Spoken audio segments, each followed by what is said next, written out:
सो hey guys, आज हम पढ़ेंगे यूनिवर्सल गेट्स और अर्थमेटिक गेट्स के बारे में। सबसे पहले देखते हैं यूनिवर्सल गेट्स। इन गेट्स से हम बाकी सारे गेट्स बना सकते हैं। जैसे कि मैंने आपको पहले बताया था, इन गेट्स का यूज़ करके हम बाकी सारे के सारे गेट्स बना सकते हैं इजीली। ठीक है, वो मैं आपको करके भी दिखाऊंगी बाद में। सबसे पहले कौन सा यूनिवर्सल गेट्स में NAND gate, second one is NOR gate. ये दो तरह के यूनिवर्सल गेट्स होते हैं। ठीक है, सबसे पहले नैंड गेट।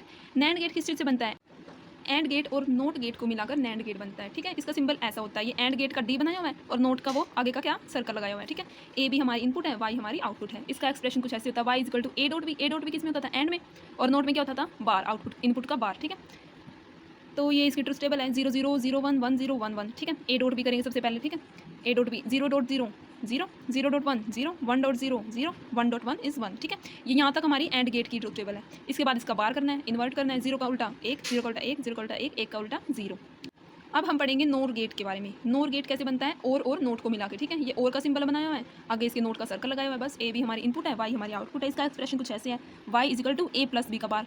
और में ऐसे ही तो होता था ए प्लस बी, और नोट का हमने मतलब वो कर दिया, इसका इन्वर्ट कर दिया, बार लगा दिया। ठीक है, ये हमारी ट्रूथ टेबल है, A B, A plus B और वाई। ठीक है, 0 0 0 1 1 0 1 1 केस तो हमारे यही चलेंगे। ठीक है, यहाँ तक हमारी ये देखिए तो किसकी टेबल है? ये हमारी किसकी टेबल है? हाँ, और गेट की टेबल है ये। ठीक है, इसके बाद इसको इन्वर्ट कर देना है। जैसे 0 का इन्वर्ट करेंगे तो 1 आ जाएगा, और 1 का करेंगे तो 0।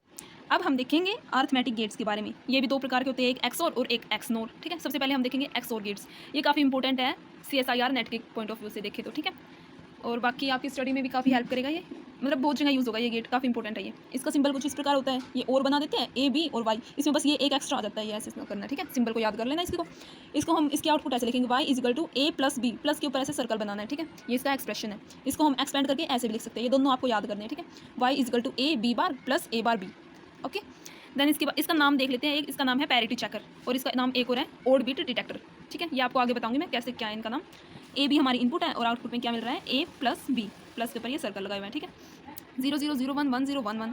ठीक है, इससे देख सकते हो आप ये आउटपुट में ऐसे कैसे मिला है। ठीक है, ये देखो क्या लिखा हुआ है यहाँ पे, in XOR gate if input is same then output will be 0। अगर हमारी इनपुट सेम होगी ना तो आउटपुट हमारी 0 होगी। इसको ऐसे भी याद कर सकते हैं या फिर ऐसे याद कर सकते हैं, if one of the input is high output will be complementary of other input. इसका मतलब क्या, अगर हमारी एक भी इनपुट हाई होगी ना तो हमारी आउटपुट क्या मिलेगी? जो दूसरी इनपुट बची है मतलब 0, उसका कॉम्प्लीमेंट, 0 कॉम्प्लीमेंट 1 होता है। ठीक है, ऐसे याद करना है, ये काफ़ी इंपॉर्टेंट। नाउ अब हम देखते हैं XNOR gate. XNOR gate में भी कुछ नहीं है, ये भी काफ़ी ईजी है।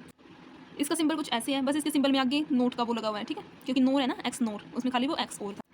इसका एक्सप्रेशन कुछ ऐसे है, Y equal to A dot B, dot के ऊपर सर्कल लगाया, उसमें प्लस के ऊपर सर्कल था, बस इसको ऐसे भी कर सकते हैं और लिख दो यहाँ पे, Y equal to A B plus A bar B bar. ठीक है, ये इसकी ट्रूथ टेबल है 0 0 0 1 1 0 1 1। इसकी आउटपुट ऐसे कैसे मिलेगी? देखो क्या लिखा हुआ है, in XNOR gate if inputs are same the output will be 1 means high. अगर हमारी इनपुट सेम है ना तो आउटपुट हमारी क्या होगी? हाई। ओके, और एक्स और में कैसे थी? अगर हमारी इनपुट सेम है तो आउटपुट क्या होगी? लो। ये मैंने टेबल बनाई हुई है सारे गेट्स की, एक बार मैं आपको बता देती हूँ कैसे क्या है इसमें। देखिए, और गेट का सिंबल लिखा हुआ है, देन इसका expression any one of the inputs should be high for high output. ठीक है, ये आपको बताया हुआ मैंने। देन एंड गेट का सिंबल, देन नोट गेट, इसका सिंबल, ये सारे के सारे सिंबल्स बनाए हुए मैंने एक साथ। देन उसके बाद इनके एक्सप्रेशन लिखे हुए हैं। ठीक है, ये इनके बारे में थोड़ी थोड़ी बातें जो मैंने बताई हुई है वही लिखा हुआ है। ओके, ये इंपॉर्टेंट है, पैरिटी चेकर भी बोलते हैं इसको, या फिर और ओड बिट डिटेक्टर। ठीक है, अब ये देखो, इसको ओड बिट डिटेक्टर क्यों बोलते हैं, इसका रीज़न बताती हूँ मैं आपको। ठीक है, देखो, अगर हमारी इनपुट हाई है, ठीक है, और उसकी वैल्यू ओड है, क्योंकि इस केस में इनपुट हाई कितनी बार है? एक बार। एक क्या होता है? ओड। ऐसे ही किसी केस में ये लगा लो कि 3 बार दी हुई है इनपुट हाई, तो क्या हो गया? वो भी ओड हो गया। तो उन केसेस में हमारी आउटपुट क्या मिलेगी? हाई मिलेगी। इसलिए इनको क्या बोलते हैं? Odd bit detector. ओके, तो आज की वीडियो में बस इतना ही। वीडियो अच्छी लगी हो तो लाइक, कमेंट, शेयर, सब्सक्राइब सब कुछ कर देना। ठीक है, थैंक यू।